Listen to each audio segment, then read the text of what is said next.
Welcome to CC, the Classic Car Show. In this episode, we get under the hood of a 1959 Chrysler Royal to find out what you need to do to keep it on the road.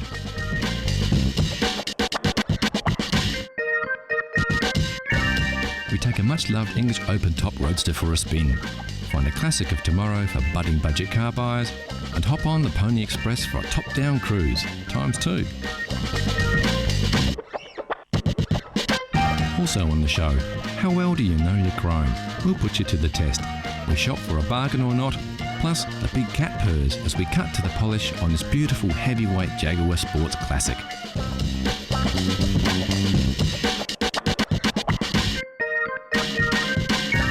So sit back and strap in for another exciting ride on the rambling road that is CC, Classic Cars.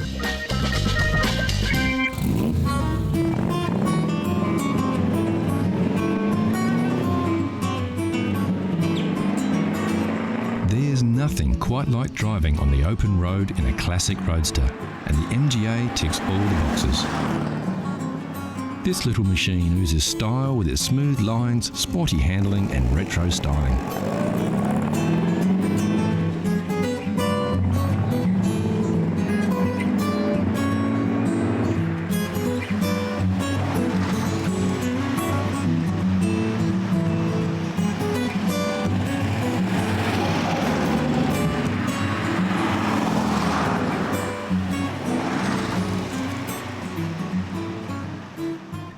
Over 103,000 MGAs were produced by the British Motor Corporation between 1959 and 1962. All but just over 5,000 stayed in England, with the other cars shipped across the globe.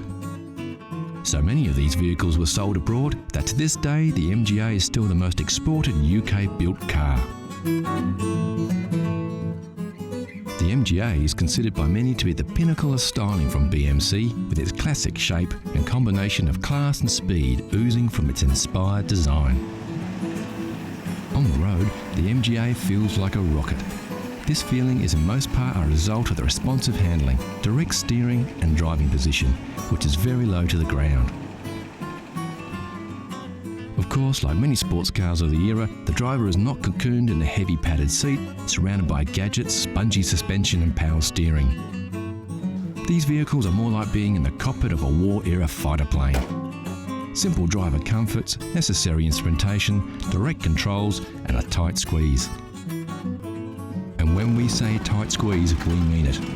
If you are over 6 feet tall or you have shoulders wider than your average English aristocrat, you won't have much fun driving or extracting yourself from this roadster.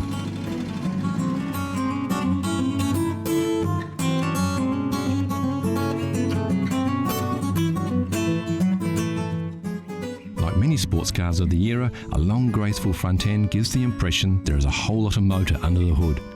The driving position is set back, literally behind the motor, with the trunk or boot rolling back down to the rear.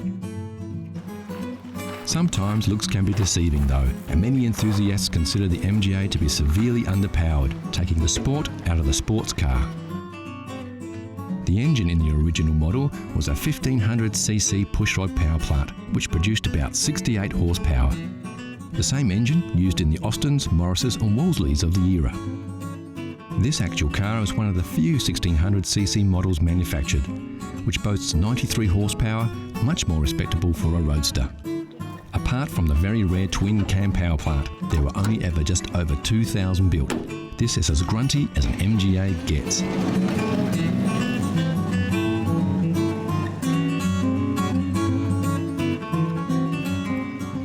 BMC did a little to reduce the weight of the MGA to increase performance. The hood and trunk lids are aluminium to lighten the load, but the car is still very heavy. Surprisingly, the floor of these classics are made of timber.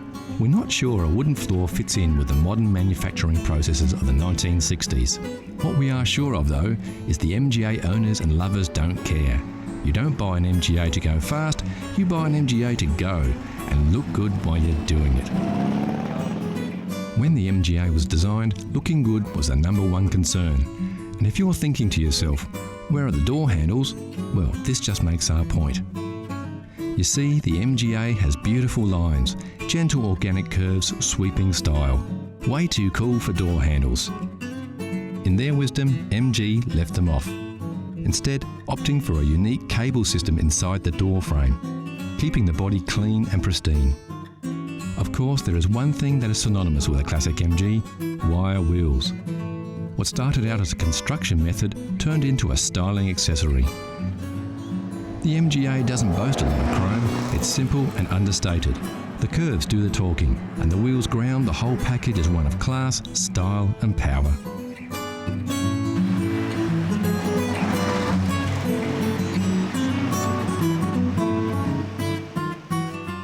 The real appeal of a classic MGA is the romance. The romance of rolling through the countryside, wind in your hair, wire wheels rotating under you, turning heads with your very stylish and fun machine. It's the same for all classic car lovers. For devotees of the MGA, it doesn't get better than this, and we're inclined to agree. So you've just hit 40. You're feeling cashed up, your hairline is fast travelling to the northern hemisphere of your head. So you've decided to take the plunge and get yourself that little sporty classic car you've always dreamed of, and get some wind in your hair before it all disappears and you find yourself shopping for a glue-on toupee. Right now, your heart is set on a Sunbeam Alpine, just like the one James Bond drove in Dr. No. Well, let's take a closer look at the damage to your hip pocket. There were several models of the Alpine produced between 1959 and 1968. The body shape didn't differ much between models, only performance. We've been looking around, and as far as classic cars go, the Alpine could be considered an entry-level classic. Of course, the prices vary, but generally at any one time there are a few on the market to choose from. This 1963 restored Series 2 unit in the UK was on the market for the princely sum of $9,000 US, or £5,500. It's restored and looks pretty good. It does lack a little grunt, being the early model. For about $7,000 or around £4,000, you can slide into this restored 65 Series 3 Alpine. We found this 1967 Series 5 model for an ambitious $15,000 or around £9,000. The engine was replaced with a 2300cc Mitsubishi power plant. Pricey, not stock, but it may have enough juice to get you and your new hairpiece to where you want to go. There are usually stacks of Alpines on the market, so if the Sunbeam Alpine is your classic passion, get hunting. They won't be hard to find. Here's a challenge for all you classic car fans. Know Your Chrome gives you a peek at some close-ups of classic chrome. Look at the shapes. Do you recognise the lines? Can you tell which car sports this shiny styling? It's too early for clues, but we can tell you it's a car. It's a classic and it's very, very cool. Look closely and we'll give you more hints later in the show. Next on CC, the Classic Car Show, we meet a big black cat, some tips for classic car owners, and we take a pony ride.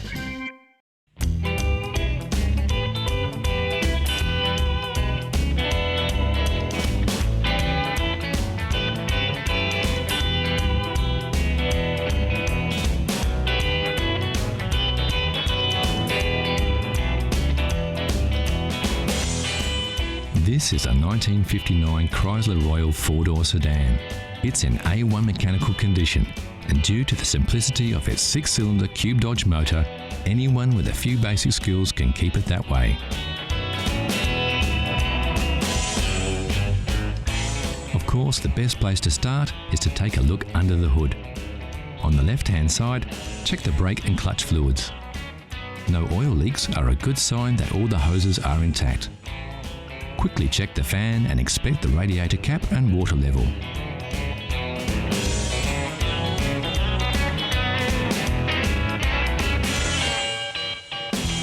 Now take a look from the other side. Check the oil level with the dipstick, then the spark plugs and cables. Inspect the battery terminals to see if they're tight and free from any corrosion. Ensure the top radiator hose is nice and tight and that the fan belt is taut and has no cracks in it. The leads and wires to the distributor cap and starter motor should also be tight. The distributor cap should be clean and high tension leads all in place. Okay, the engine looks good to go, so always fire her up just to make sure she sounds as good as she looks.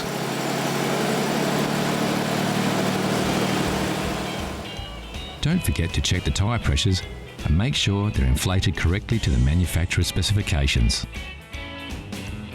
Also inspect the tread depth and check for uneven wear or foreign objects in the tyre tread. While the car is at the correct height, quickly check for rust under the mudguard here and under the front mudguard. The seals can be a weak spot for rust, but as we can see, everything is fine on this rust-free vehicle.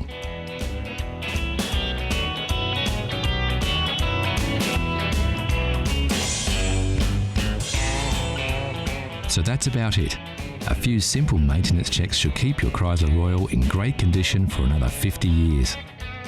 And the best thing of all is that you can roll up your sleeves and do it all yourself. Yep, there's only one thing better than the smell of aging leather, and that's the smell of engine grease on your hands.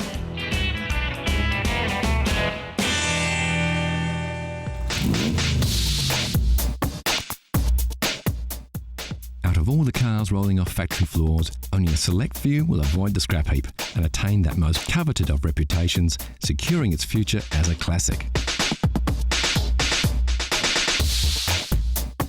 This is a Mazda MX-5.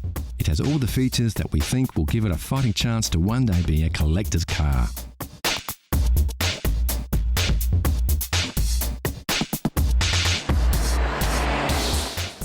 This classic of tomorrow gives you the feeling of the traditional open-top roadster with the modern comforts and technological improvements of today. Sure, to really get the most out of this vehicle, you're going to have to look after it well. Keep it garaged as often as possible and hold on to it for 30 or 40 years. If that's not too hard for you to do, you can have a sports car of today and a classic of tomorrow.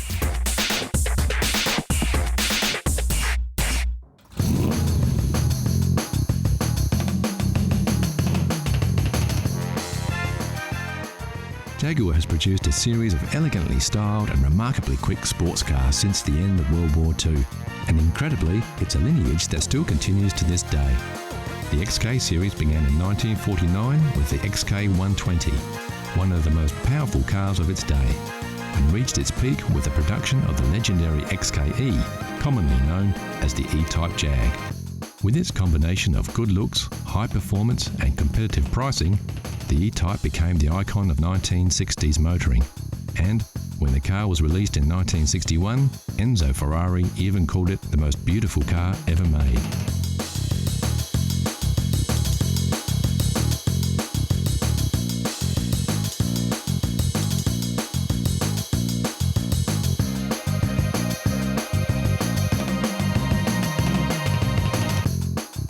Take a closer look at the E-Type and you'll discover it's the heart and soul of another beast that makes this big car purr, and that's the XK150. Built between 1957 and 1961, just short of 10,000 XK150 Roadsters, fixed head and dropped head coupes were built and sold. It was distinctively different from its predecessor, the XK140, with its curved one-piece windscreen, wider grille and high wing line along the sides.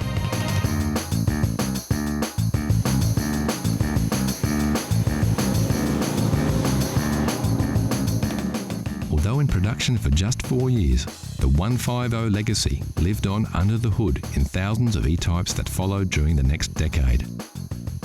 In fact, the Series 1 E-Type was powered by the very same 3.8-litre straight-six XK6 engine that drove the beefed-up XK150S. And boy, what an engine! It pumped out 265 brake horsepower, easily topped 135 miles per hour, and could sprint from 0 to 60 in just 7 seconds.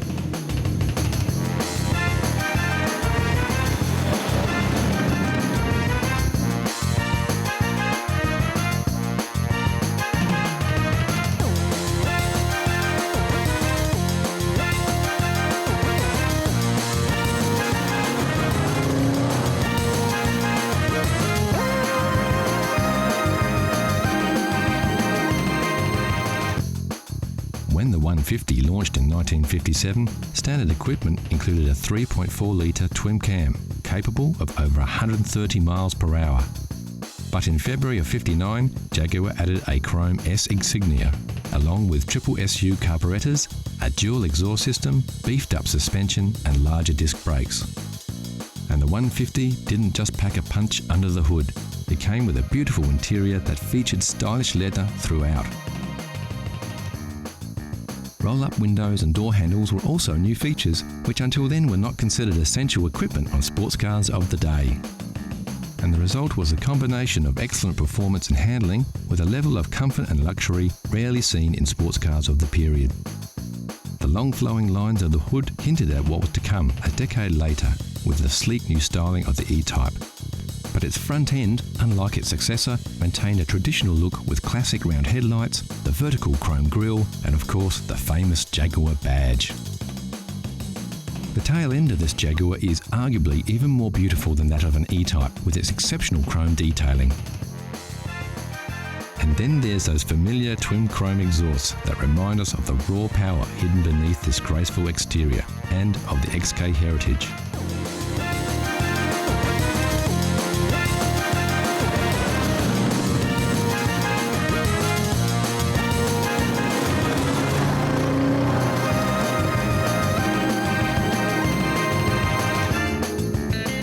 In March 1961, the first E-Type rolled off the production line and into the hearts and minds of the rich, famous and everyone with an eye for beautiful design.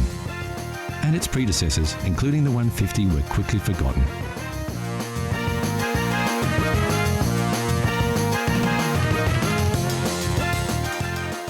Yet, without its XK lineage, the stunning styling and superb performance of the iconic E-Type Jag would never have been possible.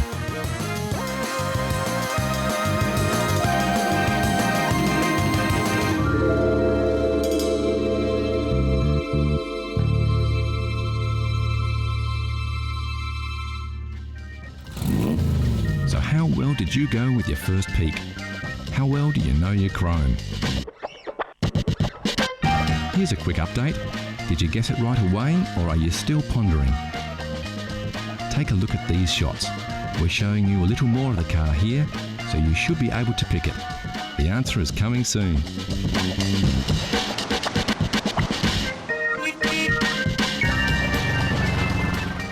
Also coming up, not one but two mules bust out of the stables and go for a run on the open road. So how well did you know your chrome? If you said it was an MGT, you would be right. The MGT was a launchpad for MG, establishing the British mark as a manufacturer of quality, stylish sports cars, with the MGA, like the model we saw earlier, following in its footsteps.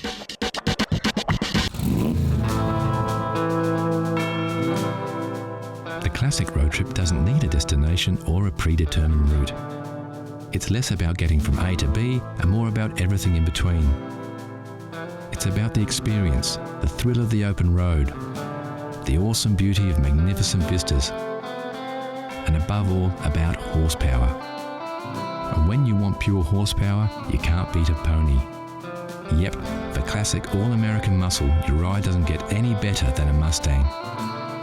Unless, of course, you're lucky enough to have two.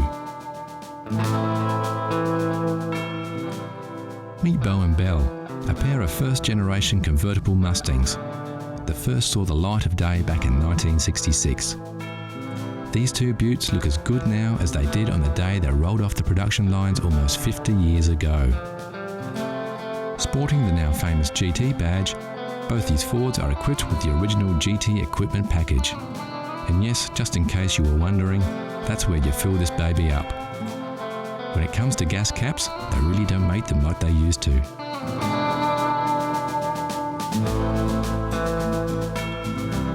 Both these Mustangs feature fully automatic electric soft tops, an original feature built into the car way back in '66. So now that the sun's up, let's get those tops down and let Belle and Bo loose on the open road.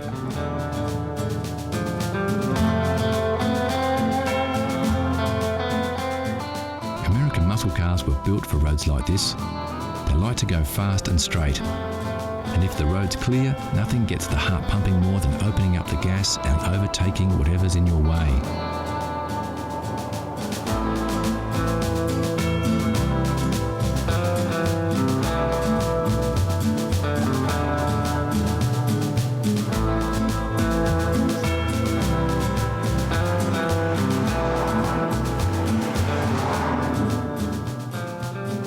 first generation Mustangs were produced between 64 and 66 and broke all kinds of records when they came out. Over 1.5 million pony cars hit the road in just 2 years, and with so many vehicles out there, tracking down parts is a breeze. It looks like this road trip has taken a quick detour off the beaten track, but as we can see with their short wheelbase and wide track, Bell and Bow look just as good on the dirt as they do on the hard stuff.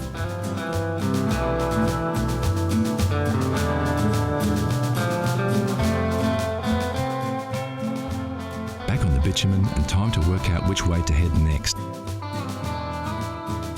Yep, it looks like due south is as good a way as any.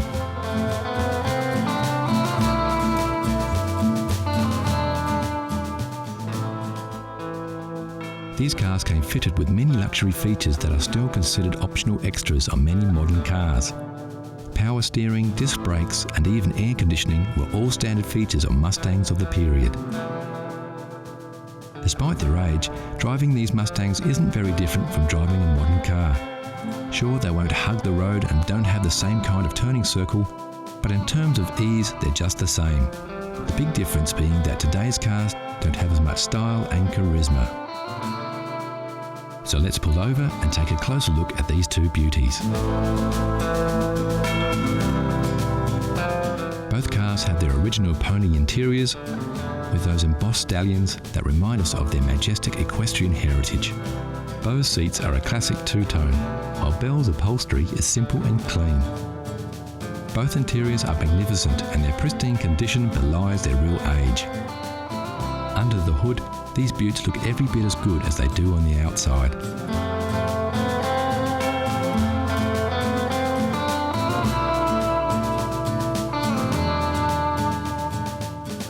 Getting back behind the wheel and hitting the back roads, we can see what makes these cars so special. With their soft tops down, winding their way through spectacular scenery, it's possible to forget that we now live in the 21st century. They take us back to another era, and they do it in a way that only a Mustang can.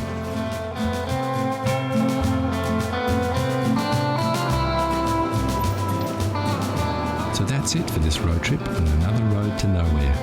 And what better way to bid farewell to Bow and Bell than to watch these two ponies ride off into the distance to who knows where.